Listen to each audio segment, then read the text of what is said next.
Okay, so this is the second lesson of today. You'll be glad to know it's the last maths lesson today. Okay, so do now. A little bit harder than lesson 6's questions. So these are the 7 questions that follow on. So do what we normally do in terms of skimming over the questions. So number 1, fairly simple. Number 7 and number 2. With number 2, you want to use what you already know. So have a look at 1210 and the fact that you're dividing by 11, so that 11 is your divisor. What do you know about that number? So instead of counting right up to the multiple 1210, can you make that smaller in any way? 7.3 times 12, we are moving on to multiplying decimal numbers by whole numbers today. So it might be that you don't feel too confident with that at the moment, and that's fine, just put a cross next to it. The same as number 6. In the first lesson, so lesson 6 today, we looked at multiplying by a 1-digit number. So you might be looking at 47 as you multiply it and thinking, I don't feel confident with that yet. So number 6 and number 3, you might decide you put a cross next to. Okay, 4 minutes, have a little go. Okay, hopefully you got through most of those questions, and then we can have a little look afterwards and see whether we've spotted any mistakes.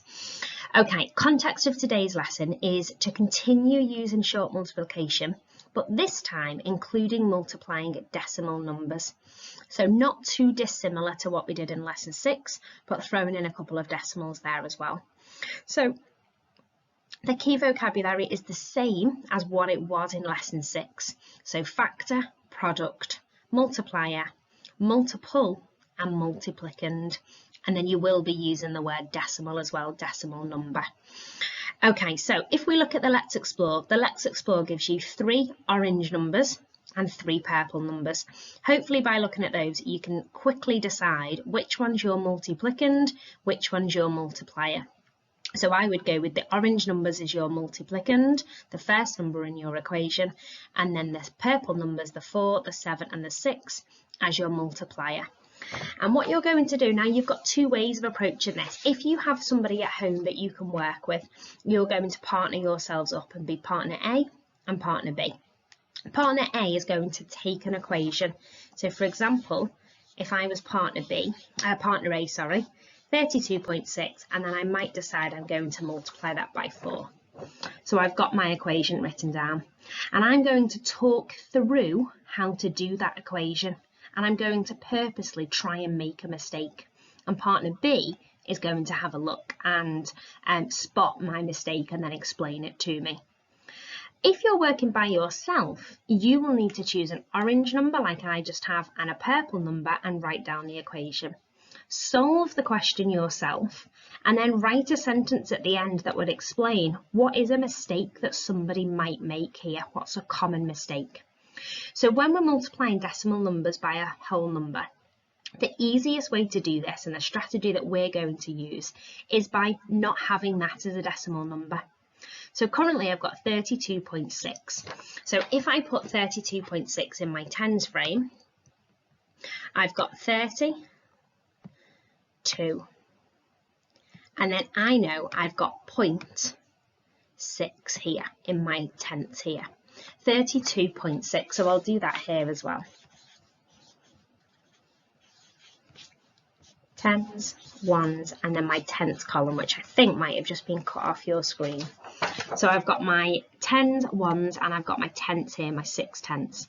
Now I want to get that to be a whole number so that hopefully you're straight away thinking, well, I need to multiply it by 10 because I want all of my digits to move one place. I want them all to get larger, one place to the left when I multiply my number by 10. So I'm going to do that here. And you can be doing this as well on your place value charts at home. So if you've not got one already, then you need to make yourself one. So because I'm multiplying by 10, I've moved each of my digits one place to the left. So it's changed from 32.6 to 326. Can you see that? So I've made it 10 times bigger.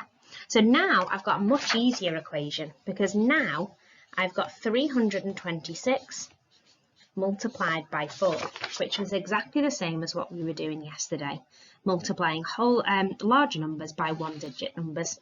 So it's gone from 32.6 to 326 multiplied by 4. But the key bit you've got to remember once you've gone through that multiplication, so 6 times by 4 is going to be 24. 2 times by 4 is 8, or 8 tens, because it's 2 tens multiplied by 4. Add the 2 tens that I've just regrouped, which gives me 10. And then 300 multiplied by 4 is going to give me 1,200. Add my 100 that I've already got here. So I should have my final answer as 1,304. Now, if we remember and go back to here, my starting multiplicand was 10 times smaller than what it is here. It was 32.6. So I've got to make my answer, my product, 10 times smaller now, because otherwise I've just completely changed this equation. I made it 10 times bigger at the start. I'm now going to make it 10 times smaller at the end. So 1,304 made 10 times smaller. So this time it's not going to the left, it's not getting larger, it's going to the right because it's getting smaller. So in your place value charts,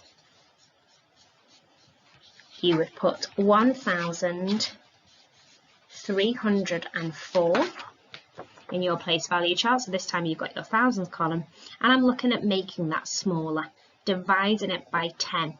Earlier, when we times by 10, we moved it one place to the left. Dividing by 10, I move it one place to the right. So I'm going to need my tenths column back again. So I move each of my digits one place to the right. And you see, I've moved my 4 one place to the right. I've moved my 0 one place to the right. And I've now got 130.4. I've made my answer 10 times smaller. So that's what my final product's going to be. So you, if you're working by yourself, you need to note down what common mistake might people make. I think a common mistake would be to forget to make my product 10 times smaller. Remembering to do it at the beginning, but not remembering to do it at the end. Or making it too small, making it too large. Have a go at using the vocabulary to explain. Okay, so you're going to go through a couple of examples there with the Let's Explore. And then the main activity is very similar. So the numbers don't get larger. We're using decimal numbers and we're multiplying by 1-digit multipliers. So hopefully everyone feels okay with that, because what we're doing is we're looking at decimal numbers, but we're using yesterday's lesson to be able to answer it. We are making that number 10 times bigger, multiplying it, and then making it 10 times smaller. So it's that practice constantly, 10 times bigger, 10 times smaller. Okay, make sure you've got a place value chart out so you can get used to moving each of those digits one place to the left or one place to the right each time. Bear in mind those mental strategies. If you're multiplying by 9, is it easier to multiply by 10 and then take one of your multiplicands off? Is it easier to double and double again? So do both strategies alongside each other. Okay, good luck.